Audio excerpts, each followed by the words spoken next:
Euro কাপে আর নেই Ronaldo, টাই ব্রেকারে পর্তুগালকে হারিয়ে সেমিতে এমবাপের ফ্রান্স। বিস্তারিত জানাবো তার আগে বলে রাখি, আপনি যদি চ্যানেলে নতুন হয়ে থাকেন তাহলে চ্যানেলটি অবশ্যই সাবস্ক্রাইব করে যাবেন। নির্বিষ ফুটবলে 120 মিনিটেও কোনো গোল হলো না। শেষ পর্যন্ত টাই ব্রেকারে পর্তুগালকে 5-3 ব্যবধানে হারিয়ে ইউরো কাপের সেমিফাইনালে উঠে গেল ফ্রান্স। এবারের মতো ইউরো কাপ শেষ হয়ে গেল ক্রিশ্চিয়ানো রোনাল্ডোর। হয়তো আর ইউরো কাপে দেখাই যাবে না তাকে। আগেরবার 3টি পেনাল্টি বাঁচিয়ে নায়ক হয়েছিলেন দিয়েগো কোস্তা। এদিন 5টি শটের একটিও বাঁচাতে পারলেন না তিনি। উল্টে টাই ব্রেকারে পোস্টে শট মেরে পর্তুগালের খলনায়ক হলেন জোয়াও ফেলিক্স। সেমিফাইনালে ফ্রান্স খেলবে স্পেনের বিরুদ্ধে। গোটা ম্যাচে খুঁজেই পাওয়া গেল না ক্রিশ্চিয়ানো রোনাল্ডোকে। একই রকম নিষ্প্রভ থাকলেন কিলিয়ান এমবাপেও। আদর্শ বনাম শিষ্যের দ্বৈরথ এই ম্যাচে আলোচ্য বিষয় ছিল। দুজনেই একই রকম খেললেন, মন ভরাতে পারলেন না কেউই। এমবাপের অবস্থা এতটাই খারাপ ছিল যে অতিরিক্ত সময়ের প্রথমার্ধের পর তাকে তুলে নিলেন কোচ দিদিয়ের দেশ। ফলে টাই ব্রেকারে শট মারা হলো না এমবাপের। তবে টাই ব্রেকারের সময়ে সতীর্থদের গোলে উল্লাস করলেন বারবার। আগের ম্যাচে পেনাল্টি নষ্ট করে কেঁদেছিলেন রোনাল্ডো, কিন্তু টাই ব্রেকারে গোল করেছিলেন। এদিনও টাই ব্রেকারে গোল করলেন, কিন্তু দলের বিদায়ের পর পাথরের মতো মুখ করে থাকতে দেখা গেল, চোখ দিয়ে জল পড়ল না। আগের ম্যাচের পর রোনাল্ডোর কথা ধরলে এটাই তার শেষ ইউরো।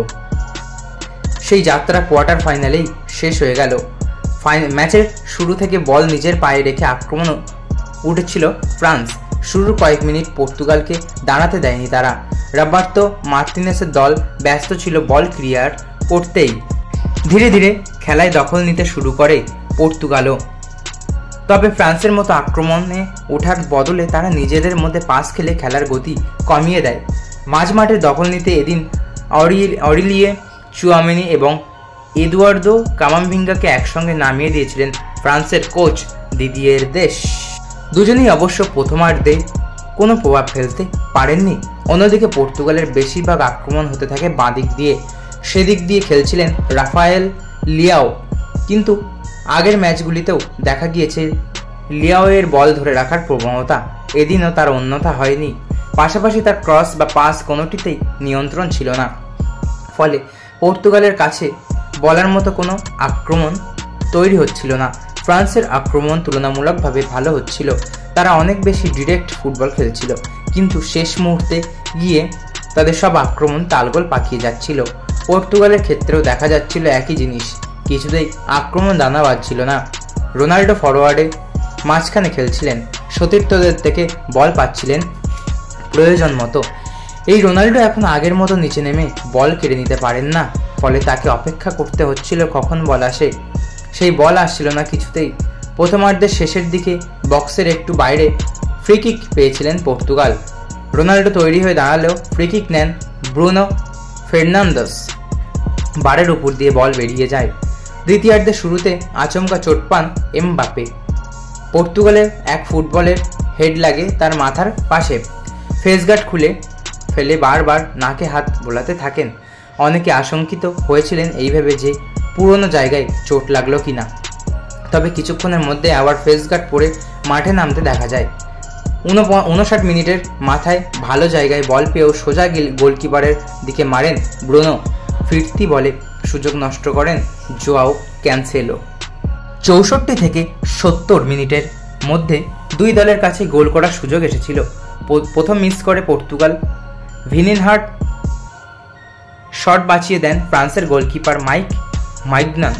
2 মিনিট পরে বিশ্বকাপের ধাঁচে মিস করেন কোলো মুয়ানি। পেছন থেকে ভেসে আসা বলে শট নিয়েছিলেন। বিশ্বকাপ ফাইনালে তা বাঁচিয়েছিলেন এমিলিয়ানো মার্টিনেস। এবার পর্তুগালকে বাঁচায় রুবেন দিয়াসের পা। মিনিট 4 পরে ওসমানে দেমবেলে 2 ফুট দূরে একা গোলকিপারকে পেলেও বাইরে মারেন।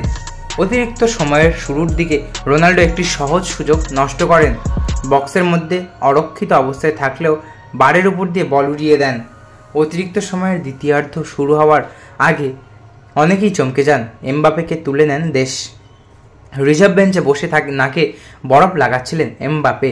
তার জায়গায় নামানো হয় বারকোলাকে। সেই অর্ধেও নির্বিষ খেলা হচ্ছিল।